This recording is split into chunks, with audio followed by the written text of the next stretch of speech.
I am looking at CENTCOM flight data and satellite thermal signatures right now, and what I'm seeing is a total departure from standard engagement. We are witnessing a scale of ordnance delivery that hasn't been seen since the opening nights of 2003. At 4:17 Universal Time Coordinated today, the Pentagon confirmed that the 10,000th precision-guided munition has impacted Iranian soil since Operation Epic Fury began on February 28. This is the first time in the history of modern aerial warfare that a nation has sustained this volume of kinetic strikes in such a compressed time frame without a formal declaration of surrender. In the last 24 hours alone, 3 separate carrier strike groups have cycled their decks to maintain a constant steel rain over the Iranian plateau. Yet, despite this overwhelming display of American reach, the suicide swarm drone bays buried deep within the Zagros Mountains remain active and operational. We are facing an imminent threat to global energy transit, and the domestic price of survival is already reflecting the chaos. Tonight, I am going to reveal the specific reason why 10,000 strikes have failed to achieve the stated goal of de-escalation. We will dive into why the $4 billion Aegis defense system just reported a software ghost over the Strait of Hormuz, and we will examine the contents of an encrypted cable sent from the Swiss embassy to the State Department at 3:14 a.m. Most importantly, we are going to look at the secret Option 9 that Tehran is holding in reserve, the one move that could change the calculus of this war forever. To understand the current deadlock, we have to look past the headlines and perform a forensic audit on the 10,000 targets themselves. There is a persistent myth that 10,000 strikes should equate to total national paralysis, but the data tells a different story. When we categorize the bombardment, the sheer scale is undeniable, yet the strategic effect is strangely hollow. Approximately 4,000 of these strikes were directed at drone manufacturing nodes, decentralized workshops scattered from the industrial centers of Isfahan to the rugged suburbs of Baghdad. Another 3,000 hits targeted proxy supply lines, focusing on the land bridge logistics, specifically warehouses, fuel depots, and bridge crossings in the Al-Tanf sector of Syria. The U.S. Air Force dedicated 2,000 sorties to radar and early warning sites in an attempt to blind the Persian Gulf's coastal defense network, while the final 1,000 strikes aimed for command and control centers, hardened bunkers intended to decapitate the IRGC communication chain. On paper, the Pentagon's battle damage assessment is showing a 90% success rate. If you look at the briefings, every map is covered in red X's. But here is the intelligence failure. There is zero change in Tehran's strategic posture. The Iranian leadership is not acting like a defeated force. Imagine a sledgehammer hitting a pool of mercury. You shatter the surface with immense force, but the liquid simply reforms and flows into the cracks of the floor. That is the Iranian Mosaic Defense.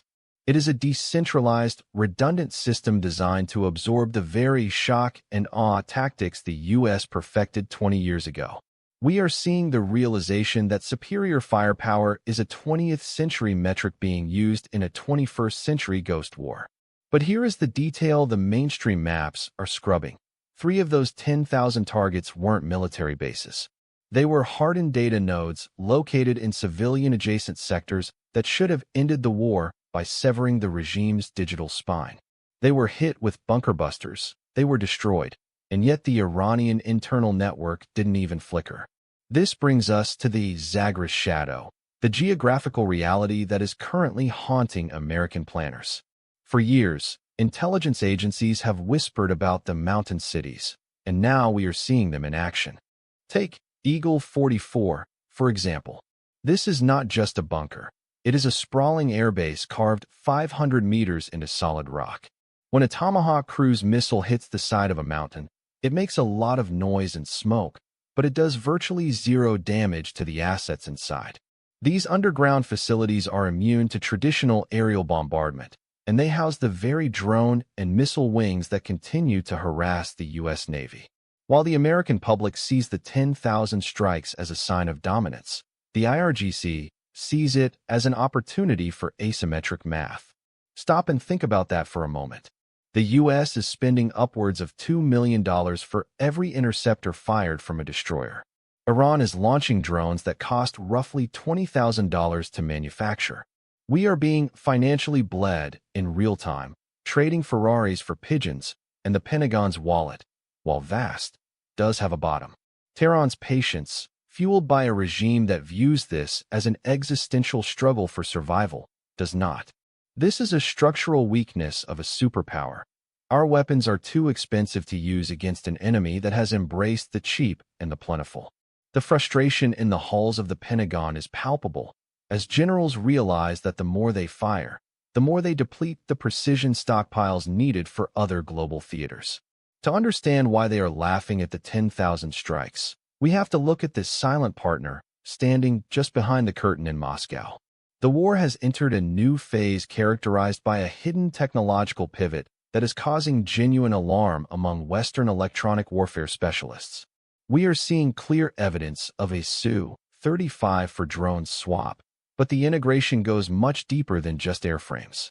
Advanced S-400 missile defense crews have arrived in Tehran, and with them comes a suite of electronic countermeasures that are changing the rules of engagement. This isn't just an Iranian war anymore. It's a technology proving ground for America's near-peer adversaries. Remember the software ghost I mentioned? Reports are surfacing from the Persian Gulf that U.S. GPS-guided munitions are suddenly veering off course by as much as 400 meters in specific sectors. This isn't a mechanical failure. It's a sophisticated signal spoofing effort. A leaked whistleblower fragment, a memo circulating among defense contractors, suggests that Iranian electronic warfare has achieved what they call harmonic resonance with certain NATO frequencies. This means they aren't just jamming the signal, they are mirroring it, making our own systems blind to the interference until the missile misses its target. The mainstream press is focused on the fire and the explosions, but the generals are terrified of the silence, the moments when our most advanced tech simply stops working. This electronic blackout is the reason why the 10,000 strikes haven't reached the Option 9 assets. The U.S. is hitting the targets it can see, but it is missing the ones that are being digitally cloaked by Russian-assisted technology. This escalation isn't staying confined to the Middle East. It is currently crashing into your kitchen table. The Strait of Hormuz is not some distant foreign problem that only affects tankers. It is a global economic artery. If even one ghost tanker is scuttled or sunk in the narrowest part of that shipping lane, global maritime insurance rates will triple overnight. We are already seeing the 3.1% dollar drop as a direct result of the energy tripwire being triggered. When oil stops flowing through that 21-mile wide passage, the petrodollar loses its force multiplier. This is why your grocery bill just jumped 12% while the news told you the strikes were successful. The markets are not fooled by the 10,000 target milestone. They see the lack of resolution. They see the rising cost of shipping, the diverted routes around the Cape of Good Hope, and the mounting pressure on the global supply chain. This is about personal survival in a world where the cost of energy dictates the cost of everything else. The U.S. administration is projecting strength, but the financial flows suggest a deep anxiety. If the war continues at this pace, the inflationary pressure will become a domestic political crisis that no amount of precision bombing can solve. I'm going to show you the Option 9 document in just a moment, the one thing Tehran is waiting for before they pull the final trigger on the strait and the global economy. We have finally reached the payoff, the reveal of Option 9. According to internal intelligence assessments and diplomatic leaks, Option 9 is not a conventional counterstrike. It is a coordinated digital guillotine and maritime siege.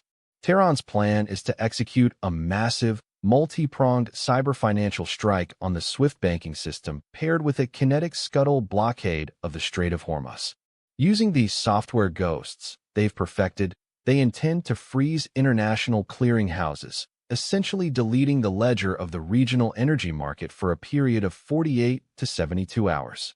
While the world's financial markets are in a state of digital paralysis, they plan to sink 3 VLCC, very large crude carriers, tankers at the narrowest point of the shipping lane. This isn't about winning a dogfight or a naval battle.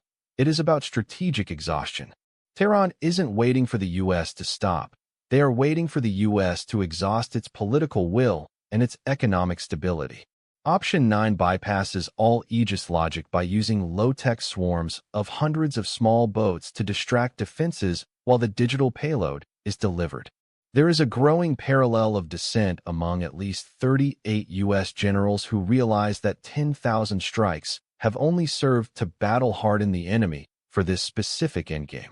We have hit the targets, but we haven't broken the resolve. The U.S. hit 10,000 targets, but they missed the only one that mattered: the will of an enemy who has nothing left to lose. The tripwire has been pulled. Will you be ready when the lights go out? The official readout from the White House continues to emphasize that the mission's objectives are being met with unprecedented precision.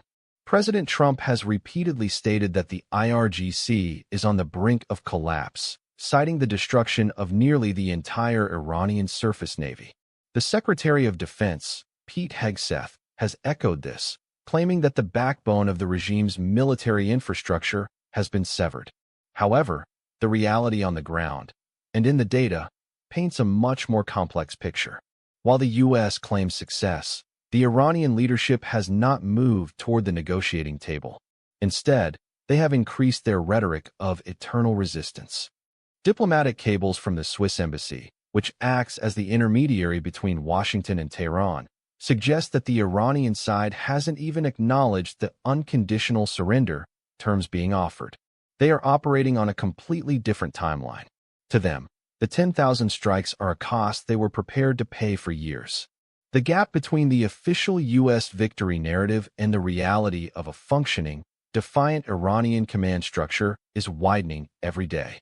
This disconnect is where the danger lies, as it leads to a strategic blind spot that could allow Option 9 to be executed before the U.S. even realizes the 10,000 strikes failed.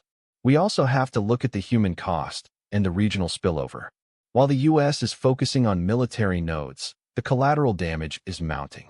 Reports from independent monitors suggest that 25 hospitals have been damaged and over 1,100 children have been injured or killed since the start of the campaign. This is creating a massive humanitarian crisis that is fueling anti-American sentiment across the Middle East, even in countries that are traditionally U.S. allies. Millions of people are displaced, and the unconditional surrender demand is being viewed by many as a call for the total destruction of the Iranian people, not just the regime. This is the existential fight that analysts like Sanam Vakil warned about. When a nation feels it is fighting for its very existence, the traditional rules of military pressure no longer apply. The regional spread to Lebanon and the burgeoning conflict with Hezbollah are further complicating the U.S. position. The U.S. is winning the battles, but it is losing the regional narrative, and in a ghost war, the narrative is often more important than the target count. Looking forward, we have to consider what happens next. There are 3 realistic scenarios that could unfold in the coming weeks. The first is a continued war of attrition, where the U.S. hits another 10,000 targets, further depleting its own stockpiles while Iran continues to hide in its mountain cities. This leads to a slow-motion economic collapse in the West as oil prices remain volatile. The second scenario is the Option 9 execution, the digital and physical blockade that forces a global financial crisis and necessitates a massive, potentially catastrophic ground intervention that nobody wants.